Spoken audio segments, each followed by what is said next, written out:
Well, hello there. Thank you for joining us here at Coolest Life. My name is Tony, and I'm here at Traders Point Church in Whitestown, Indiana.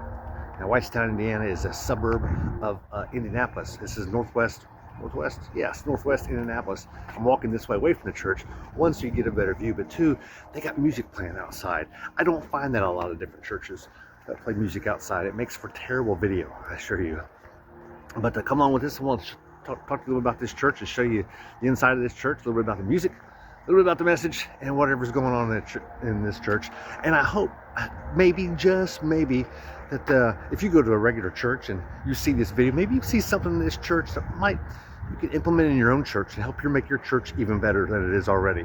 So that's kind of my goal with this video, and hopefully you maybe get a fresh word from the message, because I know I do every time I come to a church. So come along with us. Let's go inside and explore, because you just entered the Coolest Life Church Edition.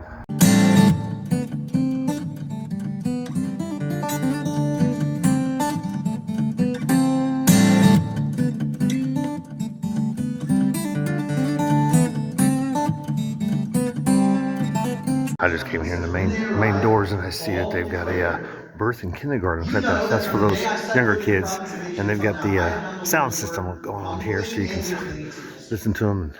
Definitely a different area. I want to look for me a coffee bar. I bet you they got one here. It's central. I like it. Publicly or in your homes. So either in service. Coffee bar. So this view here is actually upstairs, and they have their volunteers kind of meet up here before service. But they're still wired for sound, and they got a TV, so if they need to do a presentation up here, or maybe even not on a Sunday, they could do that. Good sized parking lot. This place was actually built as a church, so they didn't take over a school or anything like that, or a mall. It's actually built as a church. They got several campuses throughout the city. I think there's somewhere between 6 and 10 other campuses. They'll do a simulcast of the message, but they all each have their own worship team. But it's a nice facility. I do have a box. This is from way upstairs. Somebody writes me an email, a DM, a handwritten letter of encouragement. Good sized facility. Like it. I'm gonna sit down a little closer though. And one day I might lay it all out. This is a 9:30 service, and I'm coming down here for the 11:15. Here's the area for the kids. They break them off into different classes. It's a really nice facility though. It was built in 2007, and they've continued to expand. So it's more parking out this way. We're actually up here on the second floor. Doing my best not to get any pictures of any kids in this thing, because that's not what I do. I'm just here to show you the facility and give you an idea what to expect if you come to visit. I'll show you their coffee bar area. So this is it. They've got the stations that you can get coffee, but there's no barista or anything like that. But this is a nice little sitting area here. And there's actually stations like this one here that are scattered. Like there's one there, and they're scattered on down the hallway behind us. So, and of course you could sit here if you wanted to, and nice comfy lounge chair, and watch the service. All right, now it's time for my service. Where do I go? Oh, so the last service just let out like 5 minutes ago. So some are still getting out of here, and some people are straggled in here because they're early birds. They got a really great setup here for a church. Sound system. They got the booms and the cameras. I'm sure they got a YouTube presence. Lots of nice big screens. Different camera angles there. Cool, looking forward to service. I'll find me someplace up front.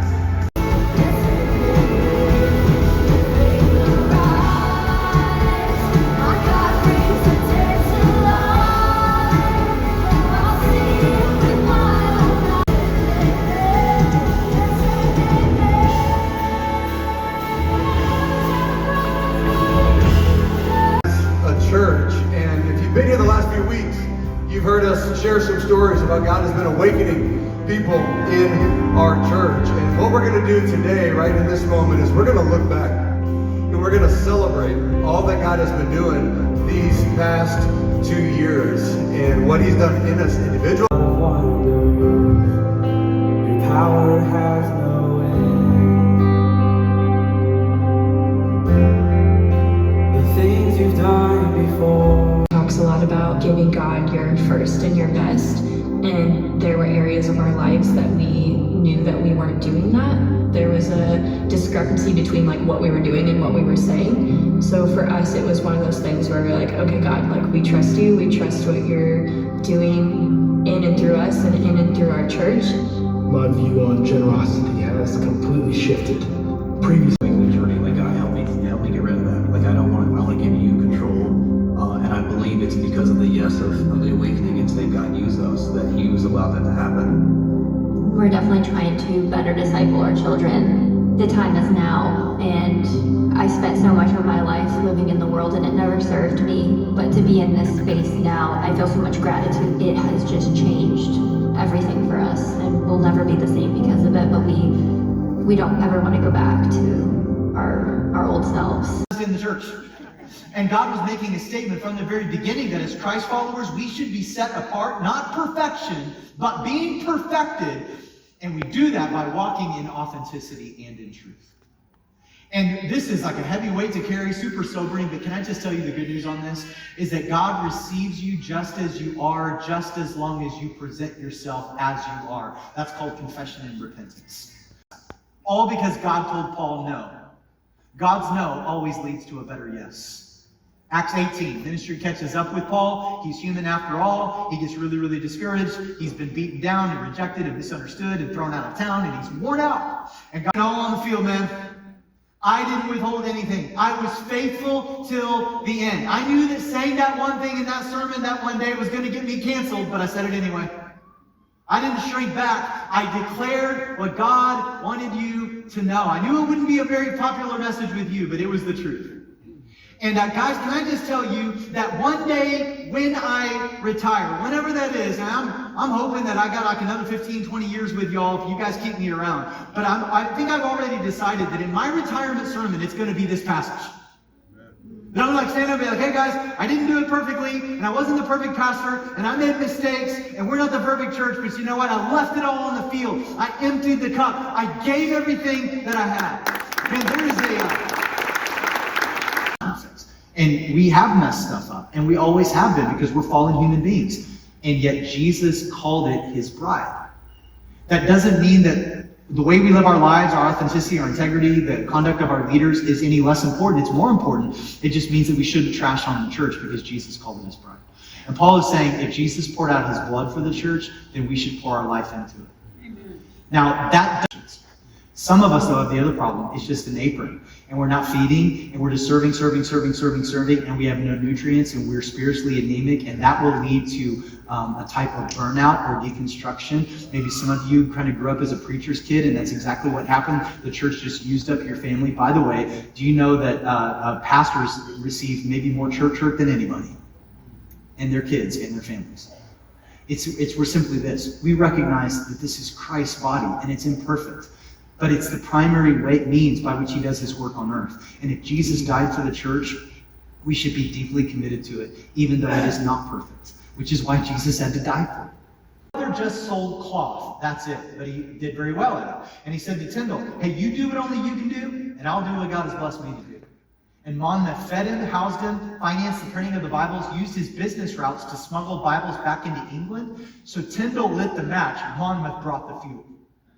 Then you go into the Great Awakening. You might have heard of a guy named George Whitefield, who preached to more people face to face than anyone in history, including Billy Graham. But behind him ran a river of generosity from a woman by the name of Lady Selina Hasty. Sounds so proper. She was the Countess of Huntington. Never preached a sermon, never stood on a stage. She just kept building chapels, supporting preachers because she was wealthy. And she said, if God's in it, I'm in it. Whitefield preached the gospel, the Countess paid the bills. And millions heard about Jesus because a woman with some means said, I want my resources to roar with the gospel. If you want to know more stories like that, there's a book on Amazon you can order called Gospel Patrons. And there's a whole bunch of them. Here's the point, church. Every time God moves, he uses a preacher and a patron, a mouthpiece and a means, a voice and a vessel. One sows and one sends, one speaks, one supports, and God brings the increase. So as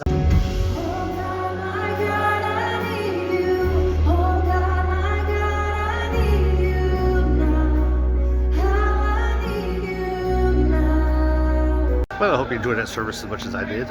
Really good. If you're ever in the Indianapolis area, look up Traders Point Church in Indianapolis. There's about 6 or 7, maybe 10 locations. This one here is their main primary campus, which is in Whitestown, not far from downtown Indianapolis where it's at. But come on out and take a look at this church, and maybe you'll want to attend here as a regular person. You never know. But I'm gonna let you go. Be sure to like, subscribe, because I'm just out here living the coolest life, church edition.